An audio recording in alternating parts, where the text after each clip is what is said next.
Joining me today is Jim Neilsen, who's running for the mayor's race in the city of Claremont. So Jim, thanks so much for being here. You're welcome. Talk to me a little bit about sort of your history in politics and sort of why you're running. Well, you know, I started back in 1997. I ran for 7 years and lost for 7 years. Finally got frustrated, and there was a year I didn't run, and Dr. West said, you know, you kept getting more votes every year, so why don't you run next year? So in 2007, I got elected, and I served, in 1997, and then I served till 2007. But back then there was a group called Scatter Group. Which was Sullivan County Citizens for Tax Relief. Okay. And basically, I saw what level funding the city for a decade did. And it just, our infrastructure fell apart. Back then the DPW department was driving more surplus vehicles. We were using used fire apparatus. Everything was falling apart. And it was because no one wanted to take out a bond. No one wanted to raise taxes.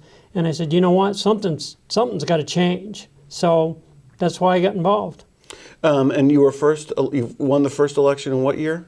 1997. And so you've been running, involved in politics in Claremont since then? Well, until 2007. Then I took a break from 2007. My son did a stint at the Claremont Police Office, and now he's a state trooper. And when he got hired as a state trooper, people walked through the door and said, why don't you run for office again? So I ran again in 2011, got elected, and here I am.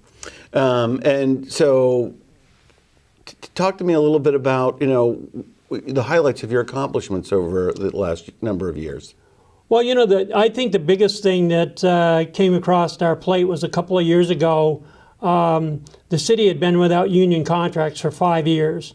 And I really couldn't understand. I was trying to figure out, was it the unions sitting there with their arms folded saying, we're not budging, or was the city just not willing to spend money, or what was the story? So I asked to be put on that committee.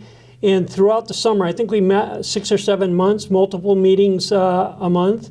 And, we needed to get a concession towards the health care premium, which the city at the time was paying 100%.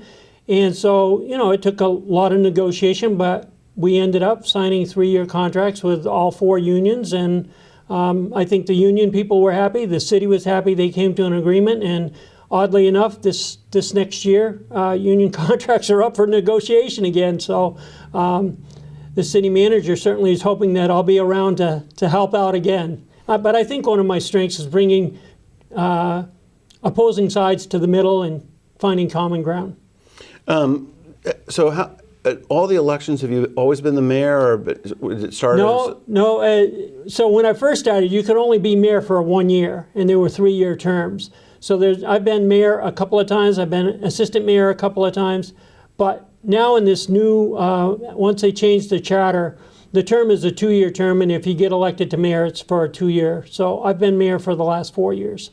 And Claremont has the mayor position, but it also has a manager, a city manager. Right. We did have a charter commission that we put together, and they did want to try and do the strong mayor like Manchester has, where the mayor would actually be the CEO of the city and would draw, whatever salary. In this particular case, the mayor is ceremonial. In other words, I'm a spokesperson for the city, but I'm like a chairman of the board. It's all volunteer. There's no salaries involved. And what the city council does is they hire an executive officer, which in this case is the city manager, Guy Sanagate. He's the one that's hired to run the city and hire department heads. So basically, this is really running sort of for the board. All right. And the chair of the board, as it were. It is. So it's elected by the people rather than by the board. Yes. So we've got about a minute left here, 30 seconds or so. What's one or two issues that we ought to talk about in the next segment?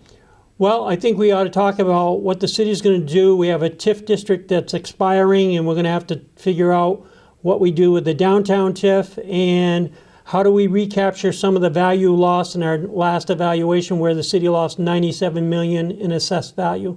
So what is a TIF, by the way?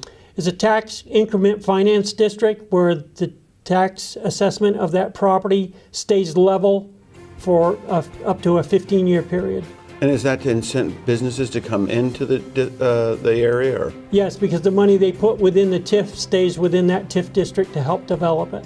Okay, well, we're out of time in this segment. When we return, we'll continue focusing on these issues, so please stay with us.